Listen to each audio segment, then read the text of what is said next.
Make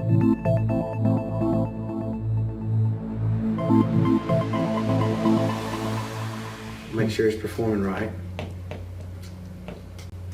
What about use with a hydrodynamic tank? Not a problem. You can do that. You don't have to, but there's still a lot of people that feel like it could lengthen the life of the pump. Pump doesn't have to turn on as much.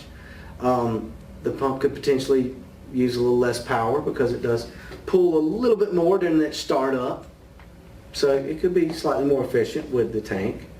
What I find, most people that's using the tank are just kind of old school. They had a tank before and they're comfortable with that. They won't do that. But this pump was designed to eliminate the tank. And that's a sales feature. That saves them a good bit of money. And it saves space is a big one.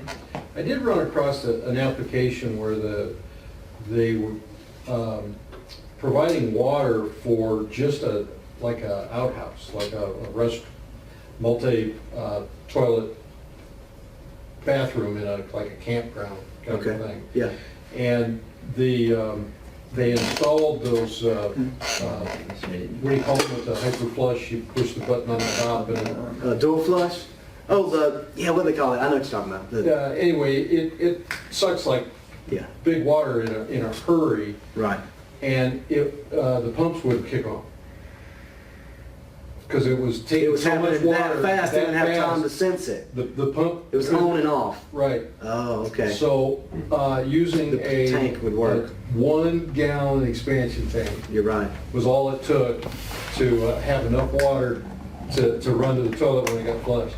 Hey, that's one to remember. Is that great? That's a unique application that you might run into again, for sure. What's the limitation of this pump in terms of what's too big for this pump? Do you have like a number of bathrooms in a house type of situation that it's just like the MQ3 is not going to cut it? That was a hard one. That's a hard one. Yeah, because you're not going to be running all those bathrooms at once, more likely. Exactly. You may. It starts to really come into a distance thing, and how many bends and turns and fittings you've got, and are you going to still have enough pressure once you get to the other side. If you were really low pressure coming in, and now we've boosted it up and we're at 65 or even 70, if we've got to go through too many twists and turns before we get to the other side of the house, you may be back down to low pressure again. And we see that a lot in irrigation systems, big irrigation systems. They have that problem. Yeah. So they had to boost it to go into the main line, but then they might have to boost again way on down the line. You can see an irrigation system with 2 or 3 of these pumps in it. And so do you guys mostly do residential then? We're mostly selling them in rainwater collection systems. Right, but for residential homes? Residential, a lot. Yeah, and grow operations. And are you running into those situations where you need something different than an MQ3, or is that pretty much That's standard? pretty much it. For all residential applications that I've found, this pumps it. The 1 horsepower is the way to go. If it is slightly overpowered, you just reduce it down with that regulator. If it's some kind of tiny house or real small cabin, the 3/4 horse might be the way. Just because it's real short runs of pipe. They don't have much restriction in the house. Or the boat situation? Exactly. The flooded suction applications where that storage tank is right beside the little cabin and there's a pump and it's just going straight in, 3/4 horse is probably great.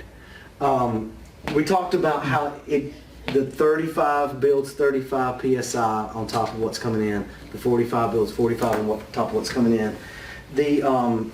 If it's a flooded suction application, the max it will do is 51 for the 35 and 65 PSI for the 1 horse, for the 45. It's not an exact science because it just depends on how much gravity pressure is pushing into that tank, but that's the most they could expect from it. With the addition. So altogether, so you're saying 65 PSI, that's, let's say my incoming is 30. So no Well, matter- no, if you've got great incoming pressure, it could get up above 65. Okay, got it. Yeah, that's why we got to use that regulator.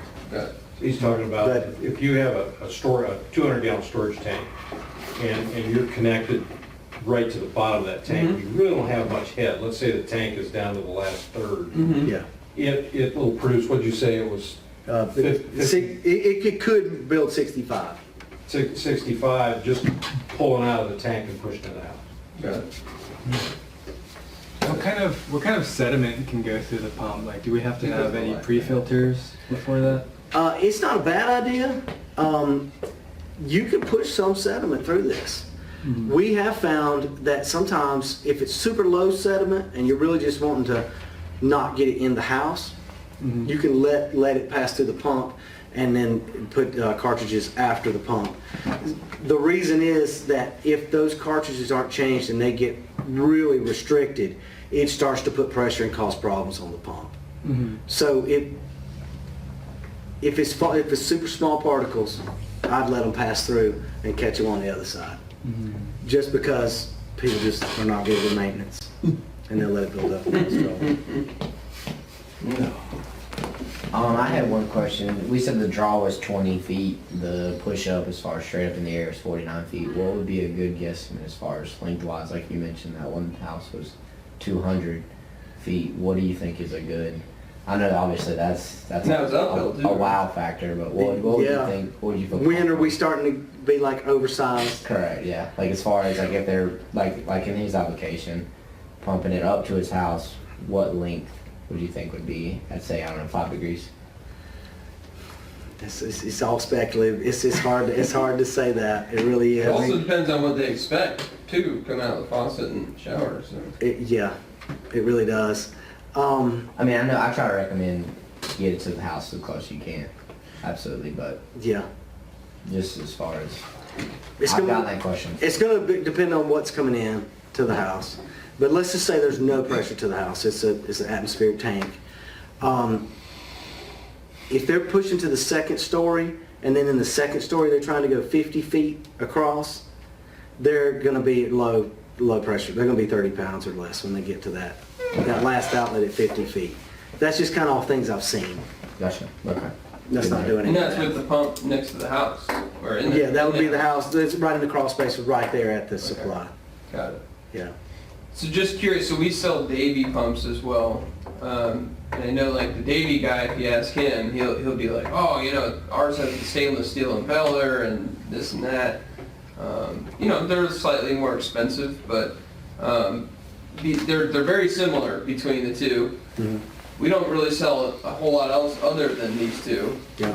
So when it's like, let's say you have somebody where it's like, okay, well, you know, I don't think you're gonna get the pressure. Maybe I had a guy who had like a commercial building, and you know, they didn't have enough water when they flushed the toilets and stuff like that. You know, I guess my question is, can I run 2 of these pumps? Like, is there, you know, or do I just tell them, hey, unfortunately, we can't sell you a pump because we don't have it? I mean, If you want to run 2, you'd have to do them either in a pickup situation, like one of them's going to be on this side of the building and the other one's going to be down the line somewhere. Couldn't put them straight back to back. got it. Now I have seen them ran in tandem, where they'll split it off, coming Parallel. into it, or parallel. Yeah, I got right, you, yeah. right. Got it. And that's a popular setup. Okay. There's other, if you were going to do a tandem setup, they might want to look into some duplex. If it was robust, if it was industrial, and they really got to have big pressure, they might want to back up and look at some kind of duplex setup that has one controller that's running both pumps. But if it's still not anything extreme, running 2 pumps side by side is not a bad thing. And you've always got that redundancy in case something happened to one pump. You still got one working. May not be ideal, but you're not stopped. Got it.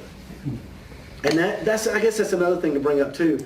If it's some kind of system where they're running it a lot, some kind of hydroponic system or something where they're constantly moving water, they may want to do 2 pumps side by side and make them where they can cycle back and forth. And then they can put one in the maintenance schedule where we know after some length of time we're going to replace one. And so we're always keeping fresh and making sure that we don't have a down day that costs us money. Yep. Well, Josh, thank you so much. I just learned a few things. Okay. I love this. Good.